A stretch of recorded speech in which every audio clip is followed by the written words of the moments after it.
Hello મિત્રો, શેરબજારની વાતોમાં મિત્રો ઘણા સમય પછી આજે આપણે વિડીયો બનાવવા જઈ રહ્યા છીએ. જીવનમાં ઘણી વખત અણધારી તકલીફો માણસના જીવનમાં આવતી હોય છે. મારા પણ જીવનમાં બે મારા સર્જનો, મારા માતૃશ્રી અને એક મારા અંકલ ટૂંકી મોદગીમાં બંનેનું અવસાન થયું છેલ્લા 4 મહિનામાં. અને હું વિડીયો લગભગ બનાવી શક્યો નથી,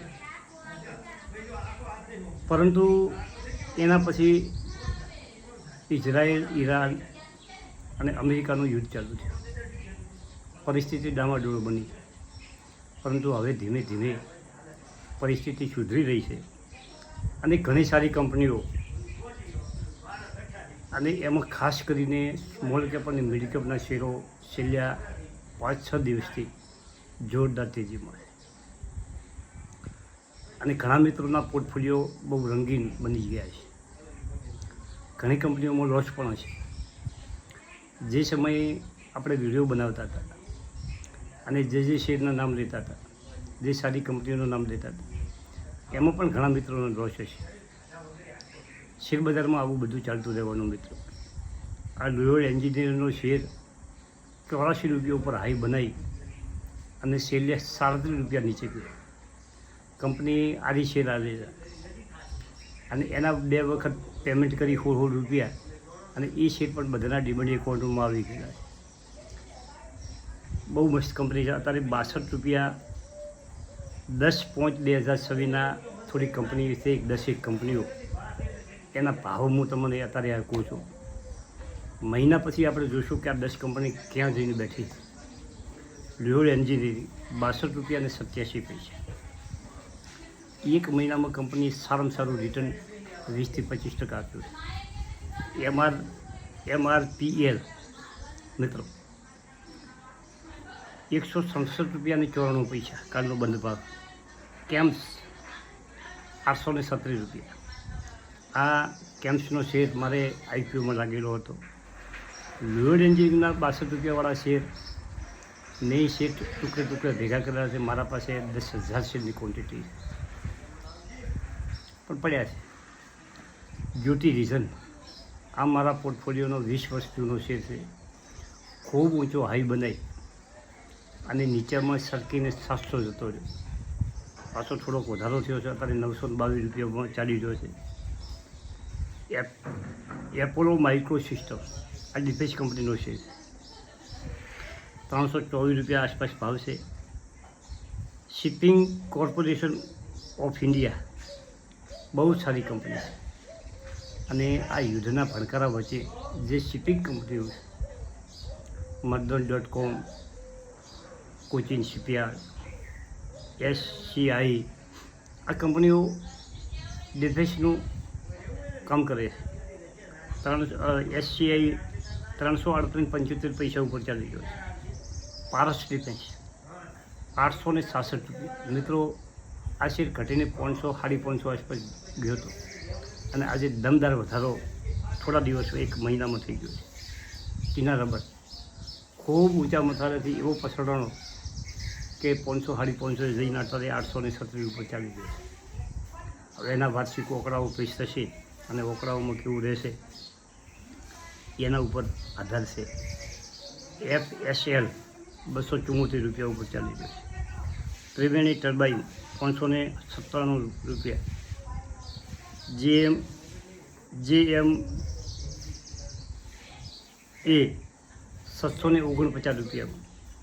NBCC 4 રૂપિયા અને સેગેલિટી ઇન્ડિયા 44 રૂપિયા અને 19 પૈસા. આ કંપનીઓ બહુ સરસ કંપનીઓ છે. અને આ કંપનીઓનો વધુ અભ્યાસ કરી અને તમારા રડારમાં રાખી શકો છો મિત્રો. આ બધા રડારમાં રાખવા જેવા શેરો છે.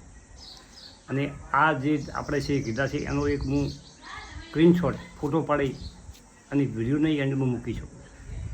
તેથી તમે મની કંટ્રોલમાં સ્કેનર ઉપર કે ઘણા જે ગૂગલ ઉપર તમે એની ફંડામેન્ટ ચેક કરી શકો છો, એની હિસ્ટ્રી ચેક કરી શકો છો, કંપની કેવું કામ કરે છે એનું ચેક કરી શકો છો. આ બધું જોઈને તમે આગળ વધી શકો છો. શેરબજાર એવો ગહન વિષય છે મિત્રો, જેટલું જાણશો, જેટલા ઊંડો ઉતરશો, એટલું નવું નવું તમને જાણવા મળશે. અને સારી કંપની જો પકડાઈ ગઈ અને જો કંપની સારું કામ કરતી હશે, સારું સેક્ટર રહેશે, તો 100% પ્રોફિટ થાય છે. અમારો પોતાનો વિષય છે. પરંતુ એમાં ખાસ એક જ ધ્યાન રાખવા જેવું હોય છે. મહત્ત્વનું ધ્યાન એ રાખવાનું હોય છે કે તમારી શક્તિ એટલે ભક્તિ કરો. તમે શેરબજારમાં ઉછીના વ્યાજી લાયેલા પૈસા, એવા પૈસા મત લો. તમારી જે બચત હોય એવી બચત લાંબા સમયમાં તમારે જરૂરત ન હોય એવા પૈસા એમાં રોકાણ કરી શકાય. એટલે કાલે ઉઠીને બજારને કોઈ આઘા પાછું થાય, કોઈ એવો પ્રશ્ન મોટો વિશ્વ લેવલે આવી જાય અને બજાર ઘટે, તો તમે 2-5 વર્ષ એમાં તમે ધીરજ રાખી શકો. આવા પૈસા શેરબજારમાં નોખે, એ આગળ જતાં એમાં કમાણી કરી શકે. પણ કોઈ માણસો એમ કે 2-5 વર્ષમાં અમે એમાંના 5 ઘણા 10 ઘણા પૈસા કરી નાખશું, તો એ શેરબજારમાં અશક્ય વસ્તુ છે મિત્રો. ખૂબ સમય રાખો અને સારી કંપનીઓ પકડી લો. ધારો કે 20 કંપનીનો પોર્ટફોલિયો હોય અને એ પોર્ટફોલિયોમાં તમને 2 કે 4 કંપનીઓ સારી ચાલી જોઈએ, તો પણ તમે પૈસા બનાવી શકો. અને એના માટે તમારો લાંબો સમય ખૂબ અનિવાર્ય હોય છે મિત્રો શેરબજારમાં. આ બધું સતત આપણા વિડીયોમાં આપણે કહેતા રહ્યા છે. અને હવે શક્ય હશે તો ડેલી વિડીયો બનાવવો છે, અને શક્ય નહીં હોય તો અઠવાડિયે એકાદો વિડીયો આપણે નોખતા રહેવું છે મિત્રો. આપણી ચેનલમાં સબસ્ક્રાઈબરની થોડીક સંખ્યામાં ઘટાડો થયો છે 4 મહિના સતત બંધ રહેવાને કારણે મિત્રો. ડિસેમ્બરની શરૂઆતમાં આપણે વિડીયો બંધ કર્યો મિત્રો, અને આજે 5મો મહિનો ચાલી ગયો છે. લગભગ 5-6 મહિના કોઈ વિડીયો આવ્યો નથી. ઘણા મિત્રોની કોમેન્ટો સતત આવ્યા કરતી હતી, અને કાકા ક્યાં ગયા છો, ક્યાં ખોવાઈ ગયા છો. મિત્રો આપણે રેડી જ છે, તબિયત પણ ઓકે છે, બીજું કોઈ કારણ નથી. આપણે પોર્ટફોલિયોમાં ખૂબ ઘટાડો થયો હતો, રિકવરી થઈ ગઈ છે. આ બધું તો શેરબજારમાં ઘણી વખત આવું મારે બન્યું નથી. મોટી મોટી મંદીઓ આવી, ક્રેશ આવ્યો, કોરોના આવ્યો, પોર્ટફોલિયો ઉપરથી નીચે ખૂબ આવ્યો, નીચેથી વળી ઉપર જાય, પોર્ટફોલિયો આવો ચાલતો રહેવો. એના માટે આપણને કોઈ તકલીફ ઊભી થતી નથી, કેમ કે આપણું રોકાણ બહુ જૂનું રોકાણ છે, લાંબા સમયનું રોકાણ છે. ખૂબ મોટા પૈસા આપણે શેરબજારમાં રોક્યા નથી, પરંતુ આપણો પોર્ટફોલિયો ખૂબ મોટો છે મિત્રો. ધીરજ રાખશે ને એ શેરબજારમાં કમાઈ શકશે. અને ઘણા મિત્રોનું કહેવું એવું છે કે શેરબજારમાં થોડો ઘણો નફો થતો હોય તો લઈ લેવો કે ના લેવો. મિત્રો લઈ લેવાય. તમે જો તમારી ગણતરી એવી હોય કે કોઈ કંપનીમાં તમે ₹1 લાખ રોક્યા હોય અને તમને 1,25,000 ટૂંકા ગાળામાં ફાયદો થતો હોય, તો તમે પ્રોફિટ બુકિંગ પણ કરી શકો છો. એ તમારી મનસુખી ઉપર બધો આધાર રાખે. શેરબજાર થેન્ક યુ મિત્રો. વિડીયો કાલે આપણે બનાવીશું. કાલે બજાર ખુલશે, આજે રવિવાર છે મિત્રો. બીજી ઘણી ચર્ચાઓ વિડીયોમાં કરી શકાય એવી છે, પરંતુ નેક્સ્ટ વિડીયોમાં આપણે ચર્ચા કરીશું.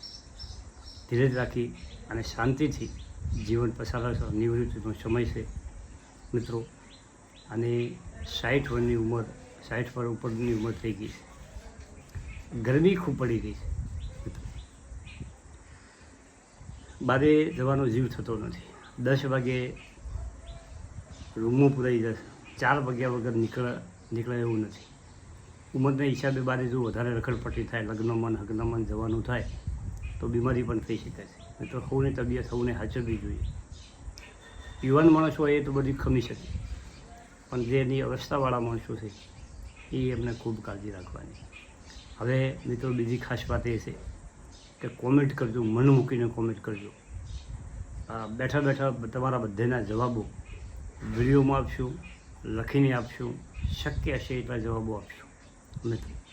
કદાચ કોઈનો જવાબ ન મળે તો બીજી વખત કોમેન્ટ કરજો, જવાબ આપશું મિત્રો. અને ખાસ વાત એ છે કે હવે આપણે કાલથી વિડીયો લગભગ નિયમિત શક્ય છે તો નિયમિત, એટલે કે અઠવાડિયામાં એક વિડીયો આપણે મૂકતા રહીએ. થેન્ક યુ, આભાર.